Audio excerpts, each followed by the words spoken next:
Sir, give me some days. I will deposit the entire fees as soon as possible. Sir, please. Deep, Good morning, sir. হ্যাঁ morning. তুমি ফোনে কার সাথে কথা বলছিলে? Sir, আমি আমার প্রিন্সিপালের সাথে কথা বলছিলাম। ইংলিশে? হ্যাঁ তার মানে তুমি ইংলিশ বলতে পারো? হ্যাঁ স্যার, আমি খুব ভালোভাবে ইংলিশ বলতে পারি। স্যার, ও কি করে ইংরেজি জানবে? আমাদের অফিসে কম বেশি সবাই ইংরেজিতে কথা বলে। ও হয়তো সেখান থেকে দু একটা শব্দ শিখে ফেলেছে।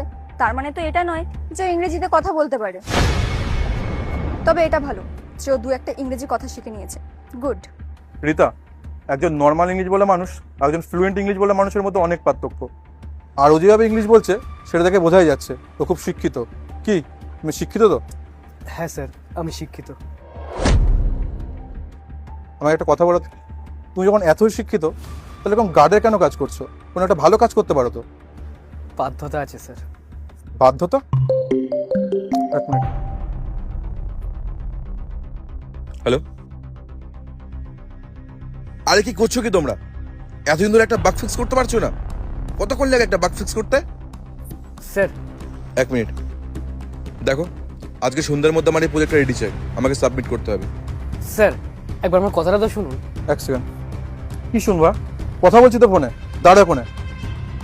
দেখো, আমি কিছু শুনতে চাই না। 10 জনের টিম দিচ্ছি তোমাদের। এতদিন ধরে কি করছো তোমরা?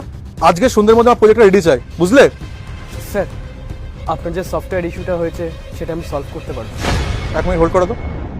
কি বললে? স্যার, আমি বললাম আপনার সফটওয়্যারে যে প্রবলেমটা হয়েছে ওটা আমি ফিক্স করতে পারবো। আচ্ছা, সন্ধ্যের মধ্যে প্রজেক্টটা রেডি করো, আমি কল করছি। হ্যাঁ বলো, কি বলছিলে তুমি? স্যার, আপনাকে দেখে খুব চিন্তিত বলে মনে হচ্ছে। আর আপনি একটু আগে যে সমস্যাটার কথা বলছিলেন না, সেটা আমি সলভ করতে পারবো। দেখো দীপ, আমি জানি তুমি শিক্ষিত, হয়তো কোনো ওপেন স্কুল থেকে কোনো পড়াশোনা করেছো, বাট দেখো এটা সফটওয়্যারের কাজ, বাগ ফিক্স করা কোনো ছোটোখাটো কাজ নয়। তাই বলছি শোনো, এসব থেকে দূরে থাকো। স্যার, আমি বুঝতে পারছি আপনি কোন প্রজেক্টটা নিয়ে কথা বলছেন। Sir, give me one chance. আমি বলছি, আমি আপনাকে অ্যাসিওরেন্স দিচ্ছি আমি এটা সলভ করতে পারবো। যদি আমি প্রবলেমটা সলভ না করতে পারি তখন নয় আপনি আমাকে যা শাস্তি দেওয়ার দেবেন।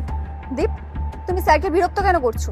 মেনে নিলাম তুমি ভালো ইংরেজি বলতে পারো, আর স্যার ইমপ্রেসও হয়ে গেছে, কিন্তু তার মানে তো এটা নয় যে তুমি যা কিছু বলে স্যারকে আরো ইমপ্রেস করতে থাকবে। তুমি ভাবছো ছোটখাটো কাজ হয়ে যাবে। শোনো, এটা না খুব ইম্পর্টেন্ট প্রজেক্ট, আমাদের পুরো টিম লেগে রয়েছে, কিন্তু কেউ পারছে না, আর তুমি বলছো তুমি করে দেবে। দেখো দীপ, ও ঠিকই বলেছে, বাগ ফিক্স করা ইংলিশ বলার মতো অত সহজ না। তাই তুমি এসব থেকে দূরেই থাকো।